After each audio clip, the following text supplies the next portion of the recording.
Saya pernah berpikir bahwa cinta sesama pria hanyalah mimpi buruk yang harus dikubur dalam-dalam, sampai hari itu tiba ketika tapannya menyentuh jiwaku seperti panah yang tak terduga. Tapi dia menjauhiku, memandangku dengan mata penuh kebencian, karena salah mengira aku sebagai pohi pion yang dikirim oleh keluarganya untuk menghancurkan segala yang kami bangun. Hatiku terbelah, tapi itu baru awal dari badai yang akan mengguncang seluruh keberadaanku, memaksa aku bertanya, apakah cinta ini layak diperjuangkan, atau hanya ilusi yang menyakitkan.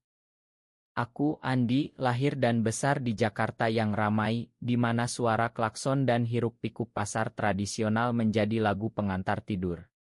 Sejak kecil, aku diajarkan bahwa pria sejati harus mencintai wanita, menikah, dan membangun keluarga. Itu norma di sini, di Indonesia, di mana agama dan budaya saling bertautan erat. Tapi di dalam dada, ada rahasia yang kugenggam erat, ketertarikan pada sesama pria. Aku menyembunyikannya seperti dosa terbesar, takut pada tapan menghakimi dari keluarga dan teman. Andi, kamu harus kuat, kataku pada diri sendiri setiap malam, sambil menatap cermin yang mencerminkan wajah yang tampak normal, tapi hati yang bergejolak. Pertemuan dengan Budi terjadi di sebuah kai kecil di kawasan Tamrin saat hujan deras mengguyur ibu kota. Aku sedang menunggu teman, tapi dia tak kunjung datang. Budi duduk di meja sebelah, dengan laptop terbuka dan secangkir kopi hitam yang sudah dingin. Matanya yang coklat tua itu, seperti samudra yang tenang tapi penuh misteri. "Ma, boleh pinjam charger?" tanyanya tiba-tiba, suaranya lembut tapi tegas, seperti angin pantai Bali yang pernah kukunjungi. Aku mengangguk, dan dari situ obrolan mengalir. Dia cerita tentang pekerjaannya sebagai desainer grafis, bagaimana dia pindah dari Surabaya ke Jakarta untuk mengejar mimpi. Aku, yang bekerja sebagai guru sekolah menengah, merasa seperti menemukan jiwa kembar. "Kamu tahu, hidup di kota besar ini seperti lomba lari tanpa akhir," katanya sambil tersenyum, dan aku merasa jantungku berdegup lebih kencang. Malam itu, kami bertukar nomor telepon. Pesan-pesan singkat mulai datang, dari sapaan pagi hingga cerita konyol di malam hari. Aku merasa hidupku berwarna untuk pertama kalinya. Tapi di dalam, ada konflik yang menggerogoti, apakah ini hanya persahabatan atau lebih. "Andi, jangan bodoh," gumamku pada diri sendiri. "Dia mungkin strike, dan kamu akan hancur." Tapi setiap kali bertemu, tatapannya membuatku lupa segala norma. Kami jalan-jalan ke Monas, makan sate di pinggir jalan, dan berbagi mimpi tentang masa depan. Suatu hari, di bawah cahaya senja, dia pegang tanganku sekilas. "Andi, aku senang bertemu denganmu," katanya, dan aku merasa dunia berhenti berputar. Tapi gejolak innerku semakin kuat. Setiap malam, aku berdoa agar perasaan ini hilang, tapi malah semakin dalam. "Mengapa Tuhan memberiku hati seperti ini?" tanyaku pada kegelapan. Aku ingat cerita teman yang diusir keluarga karena orientasinya, dan ketakutan itu seperti racun yang merayap. Namun dengan Budi aku merasa aman. Dia tak pernah menyinggung soal cinta, tapi sikapnya penuh kehangatan. Kami mulai menghabiskan akhir pekan bersama, menonton film di apartemenku yang sederhana. "Kamu tahu, aku pernah jatuh cinta sekali," katanya suatu malam, matanya menatap jauh. "Tapi itu berakhir buruk karena keluarga." Hatiku berdegup, apakah dia seperti aku? Aku tak berani tanya, tapi harapan mulai tumbuh. Suatu hari, kami pergi ke pantai Ancol. Angin laut menyapa, dan di sana, di bawah matahari terbenam, Budi memelukku dari belakang. "Andi, aku suka kamu," bisiknya. Dunia seolah meledak dalam warna-warni. Aku balik badan dan kami berciuman untuk pertama kali, lembut, penuh rasa takut dan bahagia.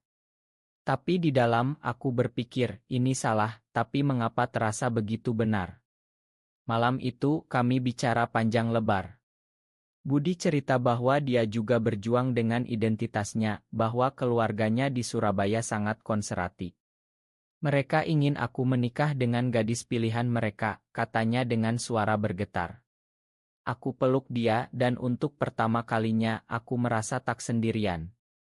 Hubungan kami berkembang diam-diam, kami bertemu di tempat-tempat tersembunyi, berbagi mimpi tentang masa depan di mana kami bisa bebas. Tapi konflik mulai muncul. Teman-temanku mulai curiga.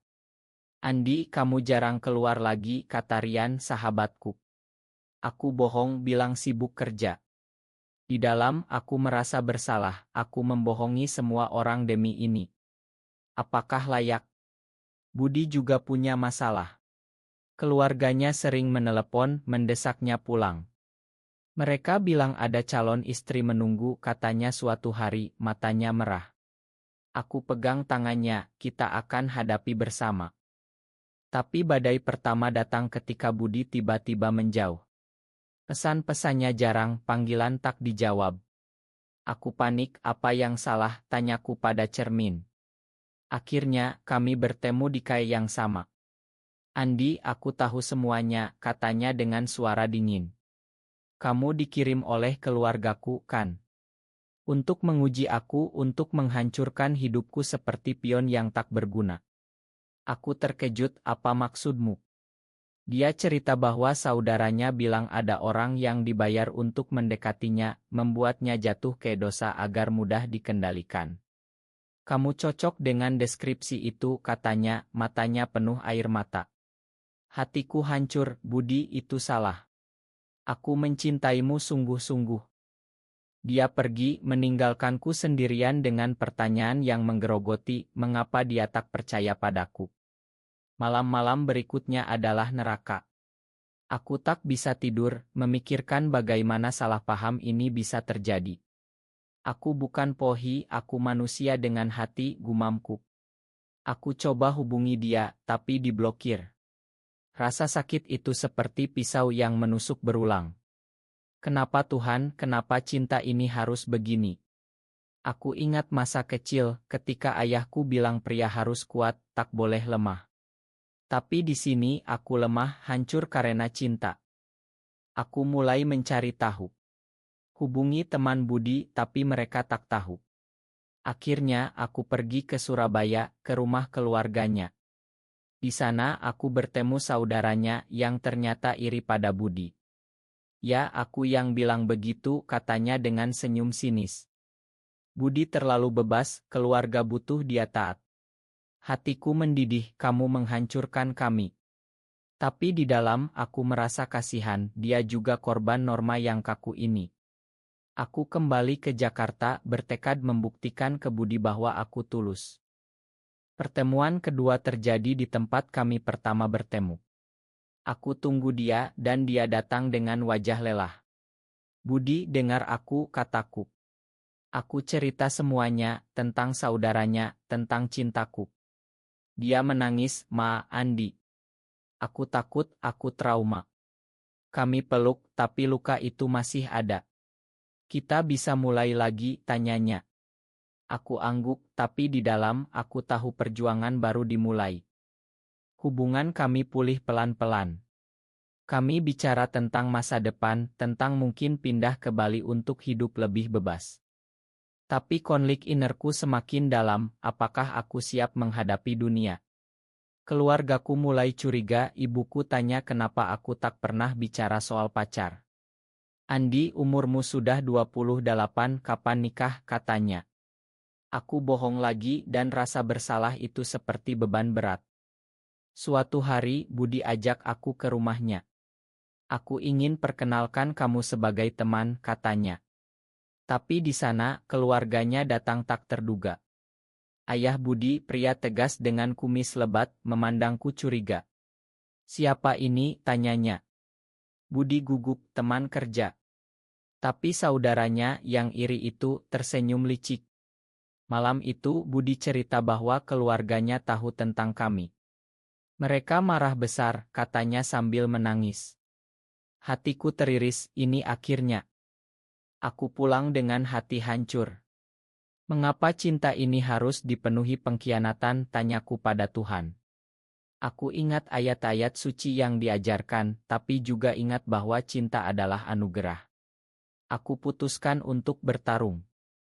Hubungi Budi, kita lari saja. Tapi dia ragu, Andi, aku tak bisa tinggalkan keluarga. Konflik itu menyiksa, dia memilih mereka daripada aku. Akhirnya, Budi setuju bertemu lagi.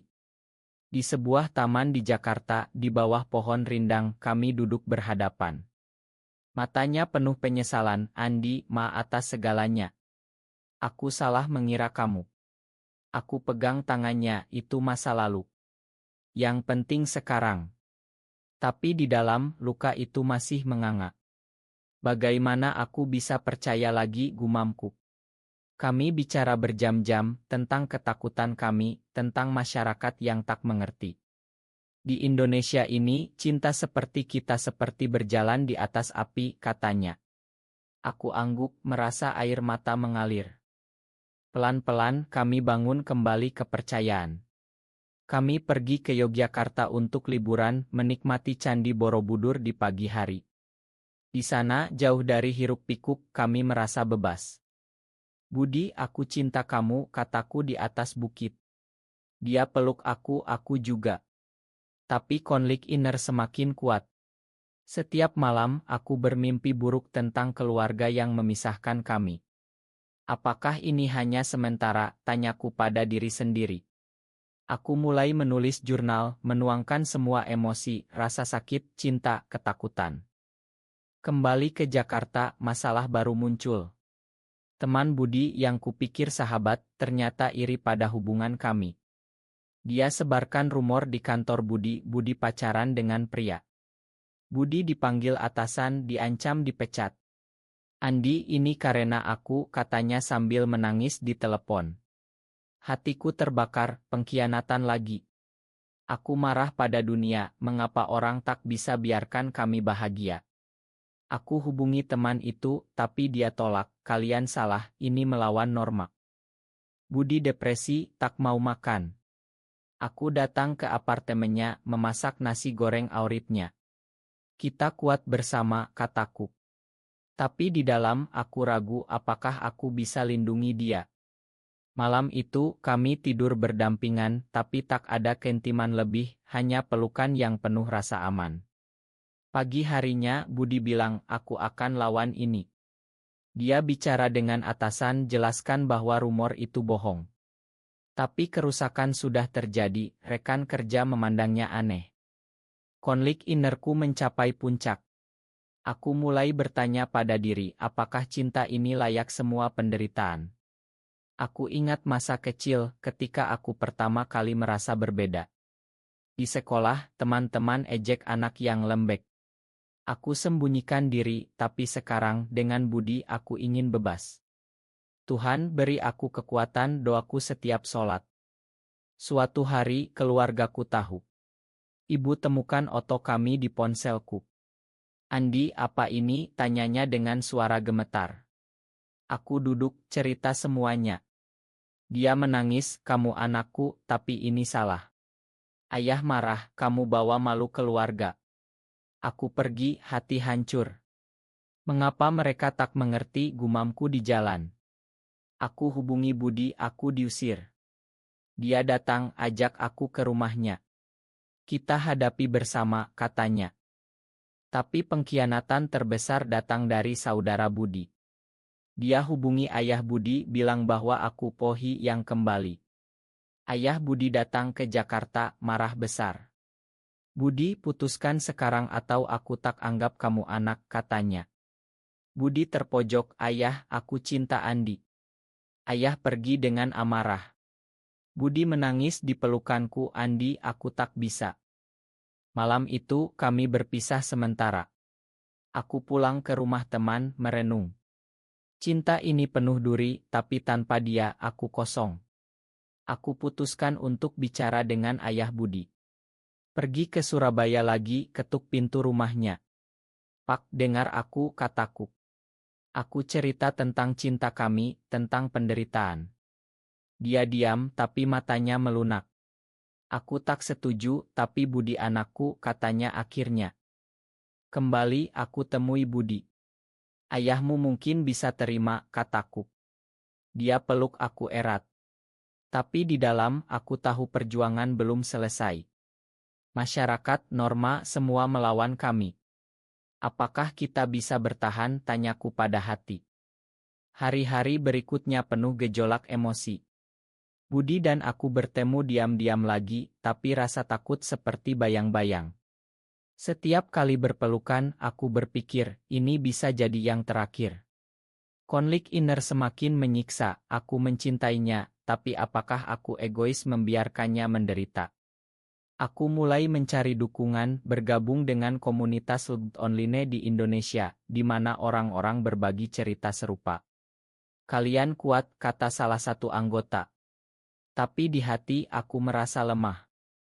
Pengkhianatan datang lagi ketika Rian, sahabatku, tahu. Andi, kamu gila. Ini bisa hancurkan karirmu sebagai guru, katanya marah. Aku jelaskan, tapi dia putus persahabatan, aku tak mau terlibat. Hatiku terluka dalam, teman sejati mana yang meninggalkan. Aku menangis sendirian, mempertanyakan segalanya. Mengapa cinta ini harus bayar harga begitu mahal? Budi juga hadapi masalah. Di kantor, rumor tak berhenti. Dia putuskan resign. Andi, aku akan mulai usaha sendiri, katanya dengan suara tegar. Aku dukung, tapi di dalam, aku salahkan diri, ini karena aku. Kami pindah ke apartemen kecil di pinggiran Jakarta, hidup sederhana. Di sana, kami bangun rutinitas, masak bersama, bicara mimpi. Tapi malam-malam Budi sering terbangun karena mimpi buruk. Aku takut kehilanganmu, bisiknya. Suatu hari, kami pergi ke Bali untuk healing. Di pantai Kuta, di bawah matahari cerah, kami berjalan bergandengan. Di sini, kita bebas, kataku. Tapi bahkan di sana, tatapan orang membuat kami hati-hati. Di hotel, kami bicara dalam, Budi, apakah kita bisa nikah suatu hari, tanyaku. Dia tersenyum sedih, di Indonesia. Mustahil. Hatiku sakit, mengapa negara kita tak beri ruang untuk cinta seperti ini? Kembali ke Jakarta, badai lebih besar datang. Ayah Budi sakit, dan Budi harus pulang ke Surabaya. Aku harus pergi, katanya. Aku takut, jangan tinggalkan aku. Dia janji kembali, tapi di hati aku ragu. Selama dia pergi, aku sendirian dihantui pikiran buruk. Bagaimana jika keluarganya paksa dia menikah, gumamku setiap malam. Akhirnya, Budi kembali dengan berita buruk, ayah ingin aku menikah dengan gadis itu untuk sembuh. Hatiku ambruk, jadi ini akhir. Kami bertengkar hebat. Kamu pilih mereka, jeritku. Dia menangis, aku bingung, Andi. Aku pergi, meninggalkannya. Di jalan, air mata mengalir, cinta ini terlalu sakit. Tapi malam itu, Budi datang ke apartemenku. Andi, ma. Aku pilih kamu, katanya. Kami peluk, tapi luka semakin dalam. Kita harus lawan, kataku. Kami putuskan bicara dengan keluarganya bersama.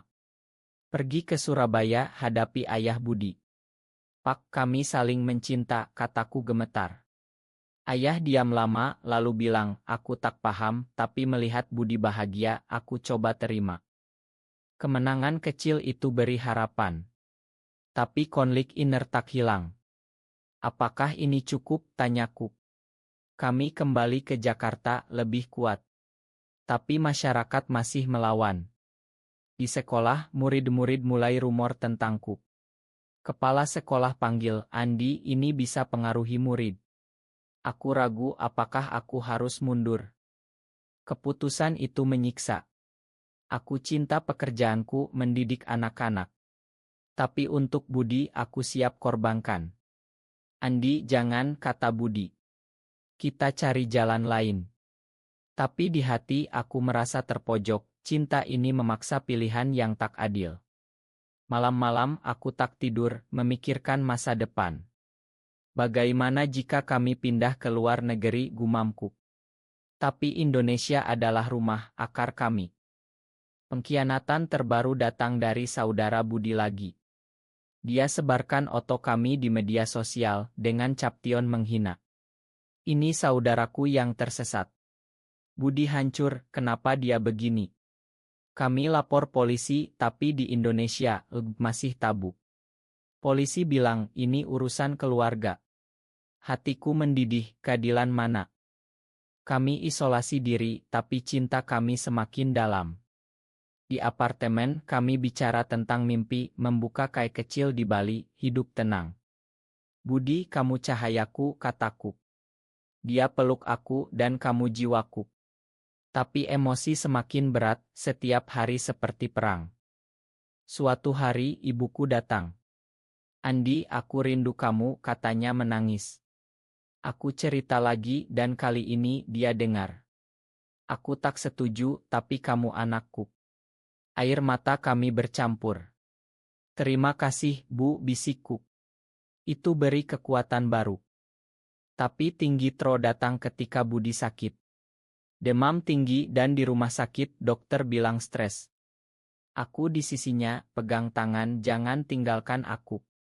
Di dalam, aku salahkan diri, ini karena perjuangan kita. Budi sembuh, tapi lemah. Andi, mari kita akhiri jika terlalu sakit, katanya lemah. Hatiku terbelah, tidak. Aku tak bisa tanpamu. Kami putuskan untuk lebih berani.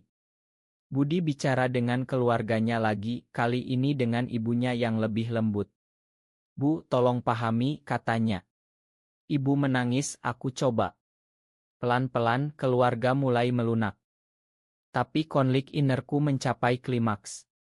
Aku mimpi buruk setiap malam, kehilangan Budi, diusir masyarakat. Apakah aku pantas bahagia, tanyaku pada Tuhan. Aku mulai terapi online, belajar menerima diri. Kamu kuat, Andi, kata terapis. Akhirnya, kami pindah ke Bali. Di sana, udara lebih bebas, orang lebih terbuka. Kami buka kai kecil, bernama Cinta Bebas.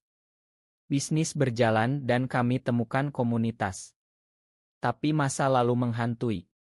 Saudara Budi datang, minta maaf, aku salah, iri padamu. Budi ampuni, tapi aku ragu, pengkhianatan tak mudah dilupakan. Emosi semakin dalam, setiap hari aku syukuri Budi. Tanpamu aku hilang, bisikku. Di Bali, hidup kami seperti mimpi yang rapuh.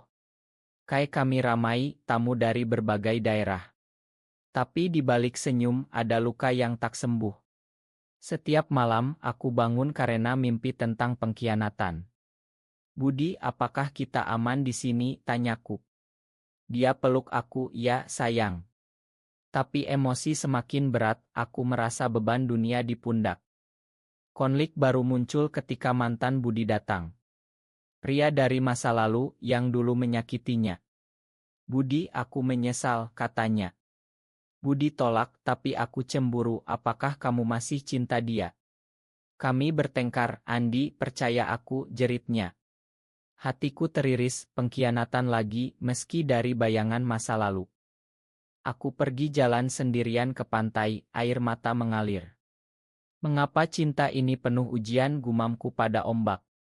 Aku ingat hoax awal, salah paham yang hampir hancurkan kami. Tapi kita bertahan, kataku pada diri. Kembali, aku minta maaf pada Budi. Aku takut kehilanganmu, kataku.